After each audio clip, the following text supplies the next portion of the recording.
Hey, what's going on, guys? I'm going to do a quick overview and answer some questions that you may have about the Canik METE MC9. All right, so we have our new box here. Let's go ahead and open it up. Very nice case, by the way. I'm going to slide this down so we can look at what's in the top there. But you do get your typical books. Canik has some very good information about the takedown and whatnot of this firearm here. So let's go ahead and place that to the side again for the camera. I might want to flip it actually. So we have two extra back straps. It does come with one. So there's two extra back straps that you can change out with this tool here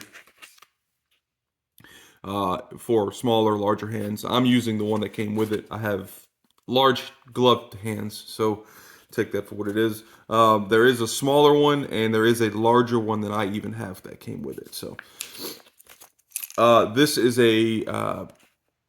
has a couple of bits here, some extra screws as well. Just a cool little accessory, and then you have some cleaning tools here. Let's flip it back around to the actual selling point of this case. We have the actual Canik METE MC9 here. It does come with a Canik labeled holster. I have carried in this for the past several weeks. It is not comfortable whatsoever, but it does allow you to grab this from your dealer and start carrying it immediately. So take that for what it is. On the magazine here,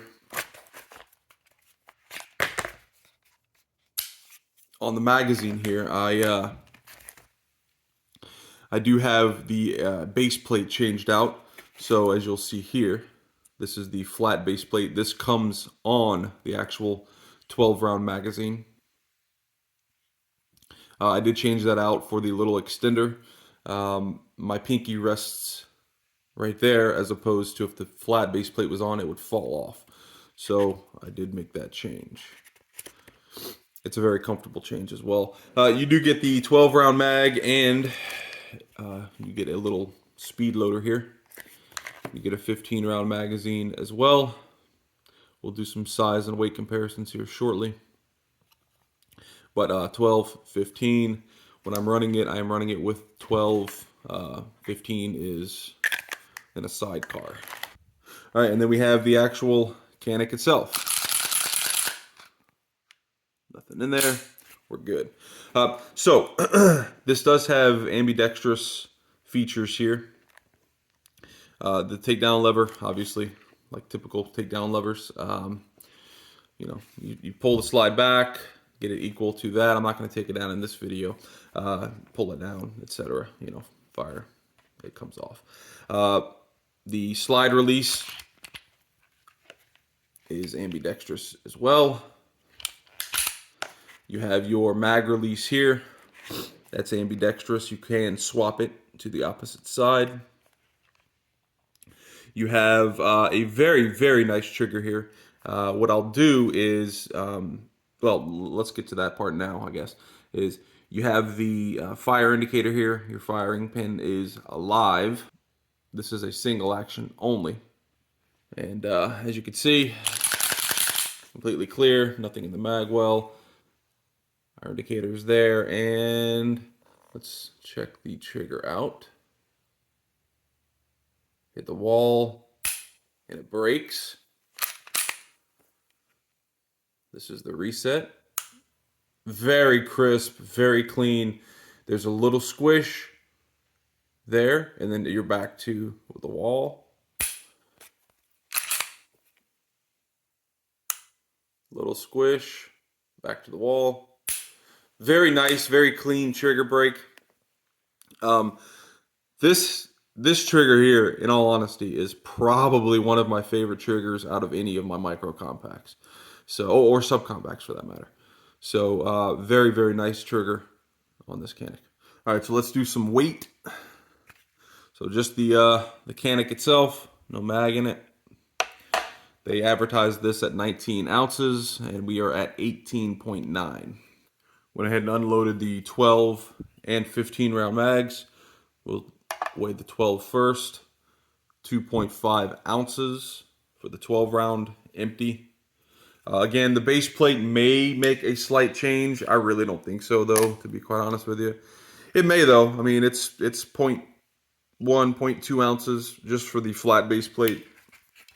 I'm not going to take this off, but this may add a, 0.05 ounce or something like that. So keep that in mind. But this is what, 2.5 ounces for the 12 rounder empty, and 2.9 ounces, a 0.4 difference between the 12 and 15 empty. Let's go ahead and load them up and weigh them again.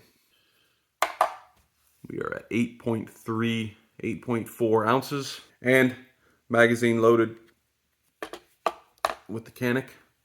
Carry weight 27.3 ounces. Let's go ahead and put the holster on to see what we have. 30.4 ounces. That's what you're carrying at. All right, we'll look at the 15 rounder as well. Loaded there. It's 10.3, 10.2, 10.3. Let's go ahead and throw it in the Mete MC9 and see what we weigh. 29.2.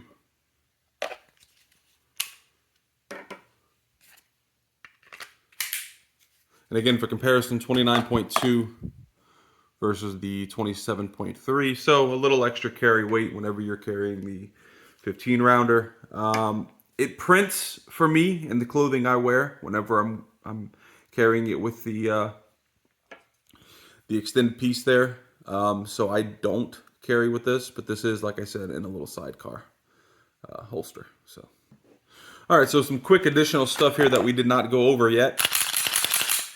Nothing in the mag. Well, we do have blacked out rear sights there. So you have a blacked out rear sight, and you have your front white dot post.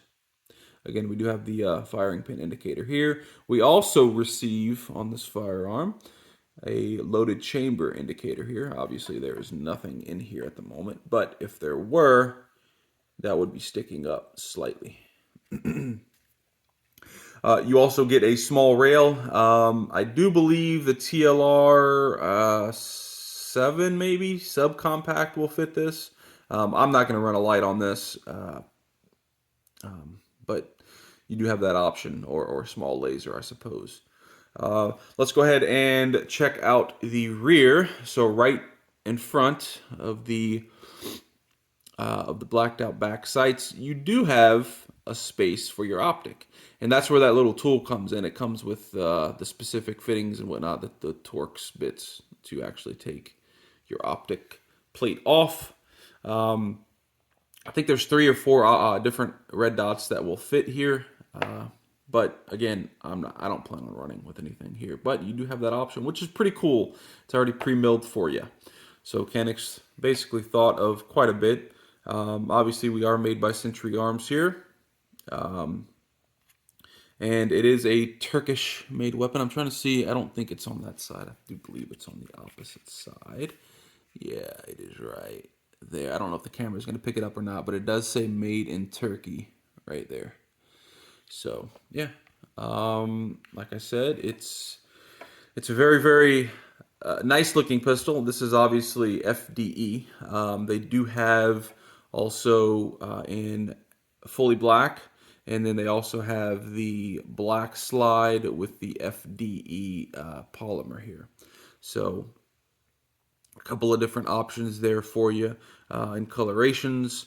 I'm not sure regarding the actual holster. I didn't look at any of the other ones, but I'm curious now if the all black Canik or the two-tone Canik comes with a different color holster, or are they all FDE? I would assume the all black would come with a black holster, but I don't know that to be a fact.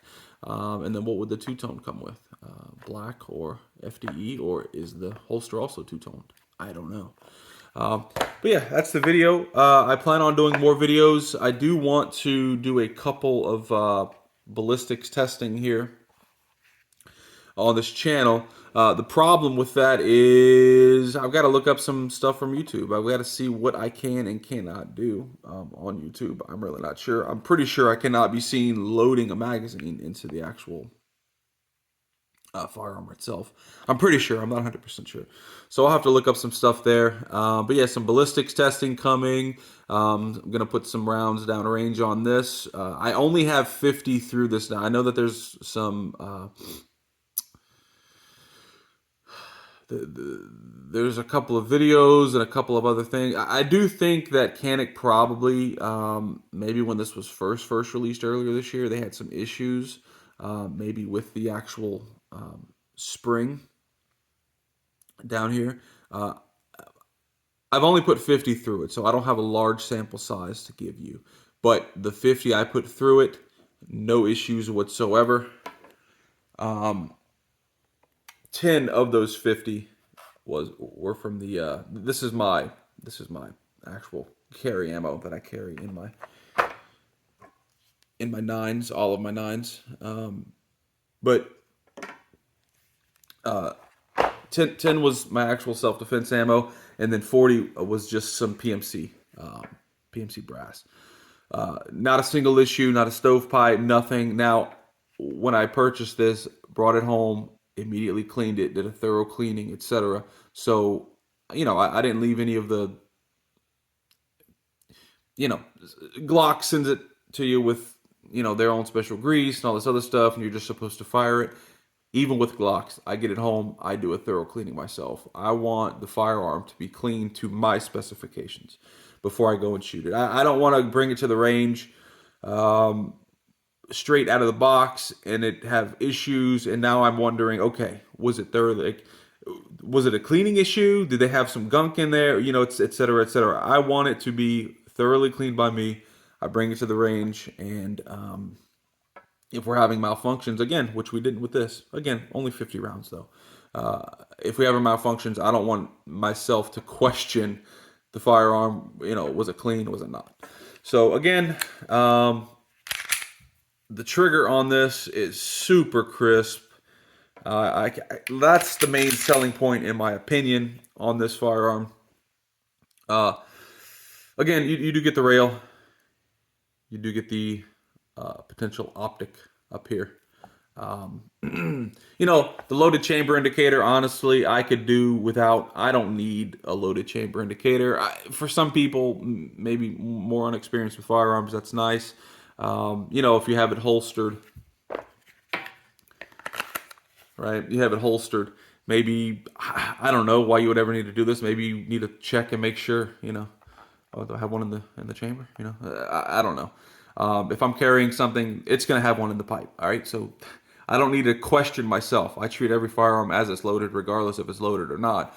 But, yeah, I most definitely, I don't know, chamber indicator doesn't do much for me, I guess is what I'm saying. Loaded chamber indicator. And this doesn't really do much for me either, to be quite honest with you. But it's, it is what it is. It's nice to have. It's not completely centered either. I don't know if the camera's going to pick that up. It's kind of up and to the right. But, all right, guys. That's it. Again, we'll do some shooting with it. We will do some other things on this channel. And we'll go from there. See you.